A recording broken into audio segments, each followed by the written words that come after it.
Okay, so we have this fridge here with a broken door, the bottom hinge, the whole plastic fell off. The door is extremely expensive, or maybe even not longer available, I don't remember. But we're gonna make some custom repair on this to save the fridge. Okay, so got the door out, and that's the hole.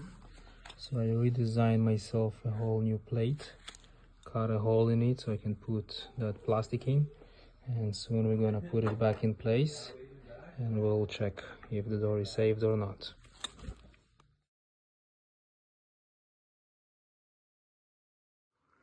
Okay, so I filled the bracket, filled some wood inside so it doesn't move. Put that plastic that's gonna go and sit on that pin over there on the hinge. So now I'm just gonna secure it a little bit more and it should be all good to go. Okay, so we finished our installation, secured it. It might not look the best, but it works. So now the door works perfectly fine, opening, closing.